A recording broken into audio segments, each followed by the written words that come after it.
ಇನ್ನು Darshan photo videos case ಸಂಬಂಧ ಪರಪ್ಪನ ಅಗ್ರಹಾರ ಪೊಲೀಸರು 3 ಪ್ರತ್ಯೇಕ ಎಫ್ಐಆರ್ ಅನ್ನು ದಾಖಲಿಸಿದ್ದು 2 ಎಫ್ಐಆರ್ಗಳಲ್ಲಿ ನಟ ದರ್ಶನ್ A1 ಆರೋಪಿಯಾಗಿದ್ದಾರೆ. ವಿಶೇಷ ಅಂದ್ರೆ ಪೊಲೀಸರು ಎಫ್ಐಆರ್ನಲ್ಲಿ ದರ್ಶನ್ ಅಲಿಯಾಸ್ ಡಿ ಬಾಸ್ ಅಂತ ಉಲ್ಲೇಖಿಸಿದ್ದಾರೆ. ಕಾರಾಗೃಹ ತಿದ್ದುಪಡಿ ಅಧಿನಿಯಮದ ಸೆಕ್ಷನ್ 42 ಅಡಿ ಕೇಸ್ ದಾಖಲಾಗಿದೆ. ಇದರ ಪ್ರಕಾರ ಆರೋಪಿಗಳಿಗೆ 6 ತಿಂಗಳ ಜೈಲು ಶಿಕ್ಷೆ ಅಥವಾ ₹200 ದಂಡ ವಿಧಿಸಲು ಇಲ್ಲವೇ ಶಿಕ್ಷೆ ಜೊತೆ ದಂಡವನ್ನು ವಿಧಿಸಲು ಅವಕಾಶ ಇದೆ. ಕಾಫಿ ಹೀರುತ್ತಾ ದಮ್ ಹೊಡೆಯುತ್ತಾ ಕೂತ ಪ್ರಕರಣ ಸಂಬಂಧ 1 ಎಫ್ಐಆರ್, ವಿಡಿಯೋ ಪ್ರಕರಣ ಸಂಬಂಧ 2ನೇ ಎಫ್ಐಆರ್ ದಾಖಲಾಗಿದೆ. ಇನ್ನು ಕರ್ತವ್ಯ ಲೋಪದ ಆರೋಪದ ಮೇರೆಗೆ 23ರಂದು ಡ್ಯೂಟಿಯಲ್ಲಿದ್ದ 3 ಜೈಲು ಸಿಬ್ಬಂದಿ ಮತ್ತು ಕಾರಾಗೃಹ ನಿಯಮ ಉಲ್ಲಂಘಿಸಿದ ಆರೋಪದ ಮೇಲೆ ಕೈದಿ ಮುಜೀಬ್ ವಿರುದ್ಧ 3ನೇ ಎಫ್ಐಆರ್ ದಾಖಲಾಗಿದೆ. ಕಾರಾಗೃಹ ನಿಯಮ ಉಲ್ಲಂಘಿಸಿದ ಮುಜೀಬ್ ಅಂದ್ರೆ ಏನು ನಿಯಮ ಉಲ್ಲಂಘಿಸಿದ್ದು ಗೊತ್ತಿಲ್ಲ. ಅಂದ್ರೆ ಅವರಿಗೆ ಚೇರ್ಗಳ ಫೆಸಿಲಿಟಿ ಹೊರಗಿನಿಂದ ತಂದು ಕೊಡೋದಕ್ಕೆ ಮಾಡಿದ್ದು. ಓಕೆ, ಅದಾ, ದಟ್ಸ್ ಓಕೆ, ಆಲ್ ರೈಟ್, ಸರಿ ಇದೆ, ಸರಿ ಮಾಡಿದ್ದಾರೆ.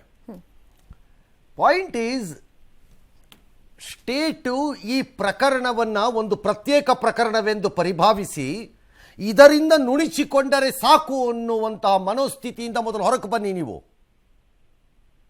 ಪದೇ ಪದೇ ಜೈಲುಗಳಲ್ಲಿ ಕಾರಾಗೃಹ ವ್ಯವಸ್ಥೆಯಲ್ಲಿ ಆಗುತ್ತಿರುವಂತಹ ಇಂತಹ ಕಚಡ ಕೆಲಸಗಳಿಗೆ 10 ವರದಿಗಳು ಇದ್ದಾಗ ಅದರ ಪ್ರಕಾರದಲ್ಲಿ ಹೇಗೆ ಬುಡಕ್ಕೋಗಿ ರಿಫಾರ್ಮ್ ಆಗಬೇಕು ಅನ್ನೋದನ್ನು ಯೋಚನೆ ಮಾಡಿ.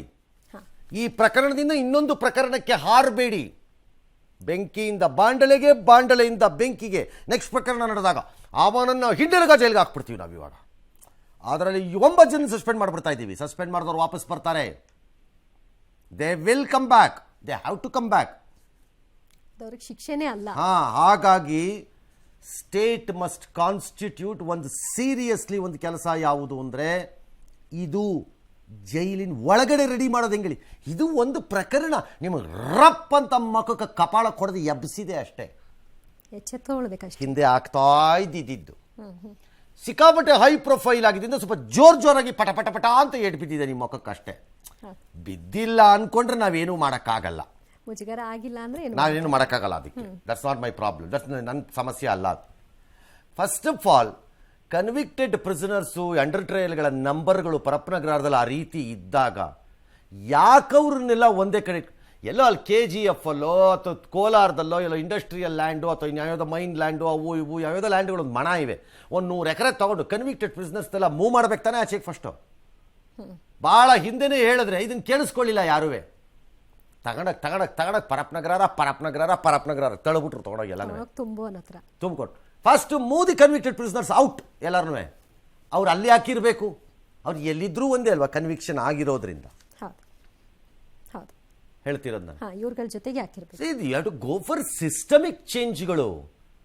ಸುಮ್ಮನೆ ಮೇಕಪ್ ರೀತಿ ನೀವು ದರ್ಶನ್ ನಿಲ್ಲಾಕ್ತೀನಿ, ಅವನನ್ನು ಅಲ್ಲಾಕ್ತೀನಿ, ಇವ್ನು ನಿಲ್ಲಾಕ್ತೀನಿ, ಇವನನ್ನು ಸಸ್ಪೆಂಡ್ ಮಾಡಿದೆ ಅಂತಂದ್ರೆ ದೇರ್ ಇಸ್ ನೋ ಪಾಯಿಂಟ್. ಅದರಿಂದ ನಂಬರ್ 3 ಲಾಸ್ಟ್ ಪಾಯಿಂಟ್ ಈ ವಿಚಾರದಲ್ಲಿ, ಈ ಡಿ ಬಾಸ್ ಅಂತ ಯಾಕೆ ಹಾಕ್ತೀರಿ? ಯಾಕೆ ಹಾಕಬೇಕು? ಫಸ್ಟ್ ಆಫ್ ಆಲ್ ಅವ್ರ ಹೆಸರೇನಿದೆ ಅದನ್ನ ಉಲ್ಲೇಖಿಸಬೇಕು. ಚೋರಿ ಅದು ಅವ್ರ ಹೆಸರಾ? ಅಲ್ಲ ಸರ್. ಆಧಾರಲ್ಲಿ ಇದೆಯಾ? ಇಲ್ಲ. ಪಾಸ್ಪೋರ್ಟ್ ಅಲ್ಲಿ ಇದೆಯಾ? ಇಲ್ಲ. ಯಾಕೆ ಹಾಕ್ತಾ ಇದ್ದೀರಿ ಮತ್ತೆ? Let the home minister issue a direction to DG and DG shall instruct all the police stations. ಇನ್ನು ಮುಂದೆ ಯಾವೊಂದು ಅಲಿಯಾಸ್ ಹಾಕೂಡುದು ನೀವು.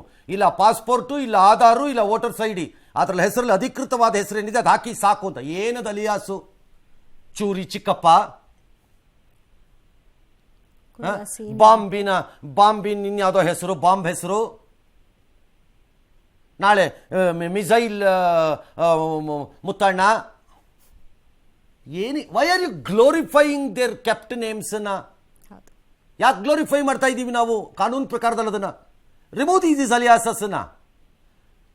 ದಾಖಲೆಗೆ ಐದರ ಆಧಾರು ಅಥವಾ ಪಾಸ್ಪೋರ್ಟು ಅಥವಾ ವೋಟರ್ಸ್ ID ಯಾವುದೋ ಒಂದು, ಅದರಲ್ಲಿ ಏನು ಹೆಸರಿದೆ ಆ ಹೆಸರು ಹಾಕ್ತೀವಿ. ಕೂತ್ಕೊಳ್ಳ, ನೀ ಬಾಂಬ್ ಆದ್ರೇನು, ಮಿಸೈಲ್ ಆದ್ರೇನು, ಸ್ಯಾಟಲೈಟ್ ಆದ್ರೇನು, ಯಾಕೆ ಹಾಕ್ತೀರಿ? Why are you glorifying it? ತೆಗಿಬೇಕಿದಿನ. ಇದ್ಯಾವುದೊಂದು ಓಲ್ಡ್ ಸಿಸ್ಟಮ್ ಇದು. ಫ್ಯಾನ್ಸ್ಗಳು ಫಾಲೋ ಮಾಡೋದನ್ನ ಪೊಲೀಸರು ಫಾಲೋ ಮಾಡ್ತಾರೆ. ಏನಕ್ಕೆ ಮಾಡ್ತಾ ಇದ್ದೀರಿ ಪೊಲೀಸ್ನವರು? ನೀವೇ ಅಫಿಷಿಯಲ್ ರೆಕಗ್ನಿಷನ್ಸ್ ಕೊಡ್ತಾ ಇದ್ದೀರೇನು ಅಲಿಯಾಸ್ಗಳಿಗೆ? ಕಿತ್ತು ಬಿಸಾಕಿ ಈ ಸಿಸ್ಟಮ್ ಅನ್ನು first. I hope the home minister will listen. ಏನಕ್ಕೆ ಬೇಕಿದೆ? ಈ ಪ್ರಕರಣ ಅಲ್ಲ, ಯಾವ ಪ್ರಕರಣಕ್ಕೂ ಬೇಕಾಗಿಲ್ಲ. ಅವನ ಹೆಸರು ಹಾಕಿ ಕ್ಲೋಸ್ ಮಾಡಿ. ನಾಳೆ ಜಡ್ಜ್ಮೆಂಟ್ ಆದರೆ ಅವನ ಹೆಸರು ಮೇಲೆ ಆಗಬೇಕಲ್ಲ, ಅದಕ್ಕೆ ಯಾಕೆ ಅಲಿಯಾಸ್ಗಳು ಬೇಕು? ಅವು ಇಟ್ಕೊಳ್ಳೋ ಅಲಿಯಾಸ್ಗಳಿಗೂ